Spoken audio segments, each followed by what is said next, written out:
If you do come here sometimes, would you write? Would you kind of take When I time used to out? come here, I wrote, yeah, I wrote down, I used to rent a cottage off my aunt, actually, just on the road to Galeen. All right. Yeah, I came here and wrote a lot over the years. And sometimes came just to hide and read and do nothing. Yeah. But it's it's a sort of spiritual home. Philomena has left its mark as a film, I must say. Lots of kudos for what you've done with it.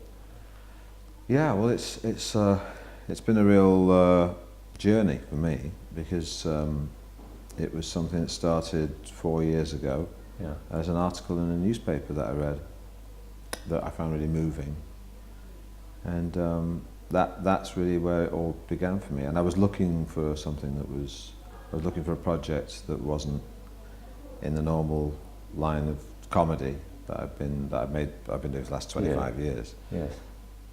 So that was a big, step for me to take. And the film itself was something I wanted to talk about.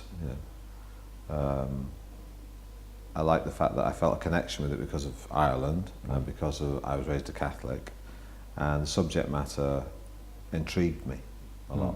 So I felt it was a fruitful endeavour, and it was just a case of finding someone to write with,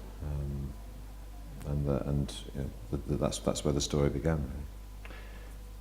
I was working in the media at the time when those stories were starting to come out. I was with RTE Radio in Cork, and the story started to leak around 1990 or thereabouts, and then after that it just poured.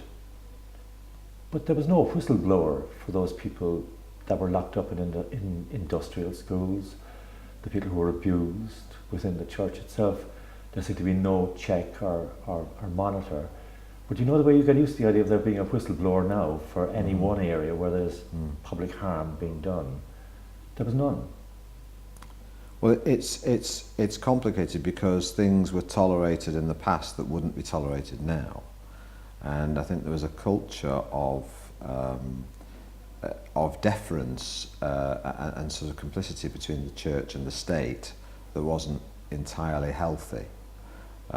In that there was because politicians had to curry favour with the church if they were to be elected, then there was a sort of this tacit agreement that if the church gave something the green light, then that was enough. And I think it was the European Court of Human Rights who said that these women were incarcerated against their will, which is a violation of their human rights. It's complicated because, of course, many of these mother and baby homes looked after these women where they had nowhere else to go. So we have to keep it in perspective. Having said that, the reason these women were ostracised was because of a kind of religious intolerance.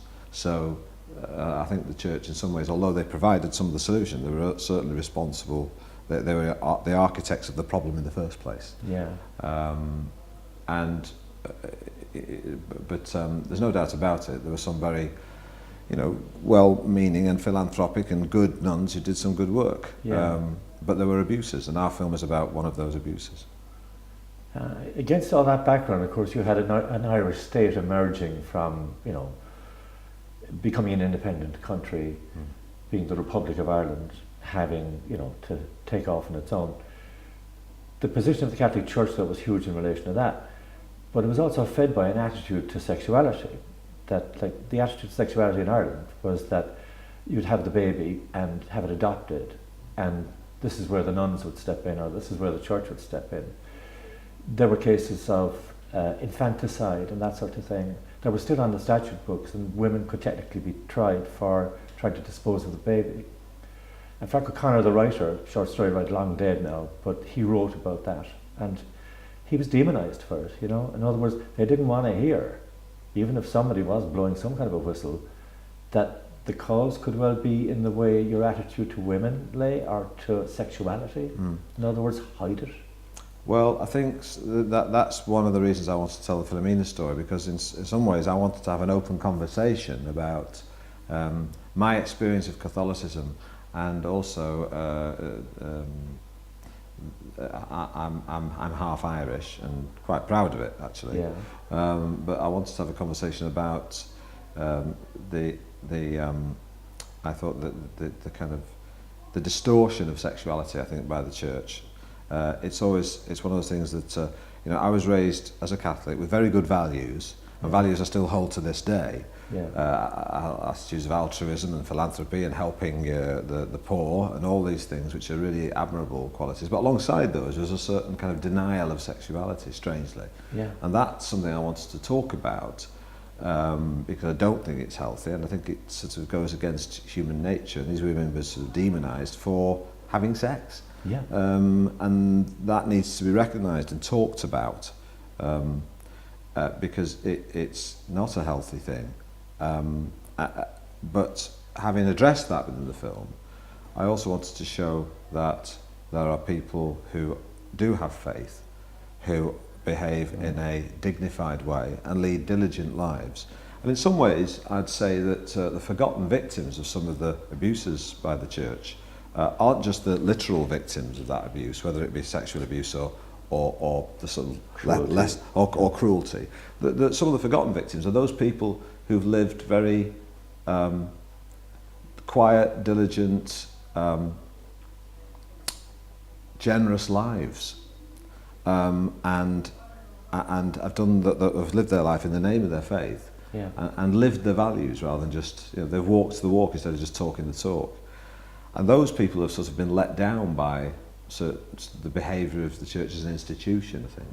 And I wanted to dignify those people of simple faith. They shouldn't be castigated just because of some of the misdeeds of their fathers. In order to do this and other things, you stepped away from and out of the shadow of Alan Partridge, and that shift, or that stepping out, was quite extraordinary, really, in terms of what we now know you can do.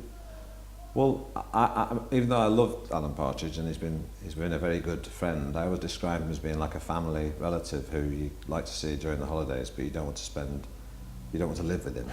And so he's really, I'm grateful for that. But of course, it's also been a bit of an albatross, and to change the record, you have to, mix my metaphors, you have to do it yourself. No one's going to do it for you. And so I'd always wanted to talk about important things.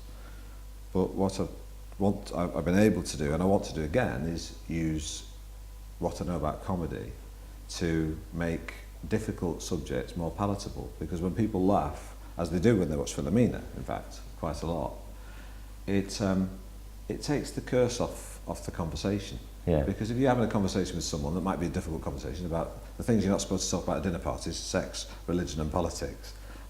We talk about two of those, and if you make people laugh, then it's not as scary. It doesn't have to be a worrying conversation. It's a conversation that I think Ireland, certainly for a couple of weeks after the film, was having with itself.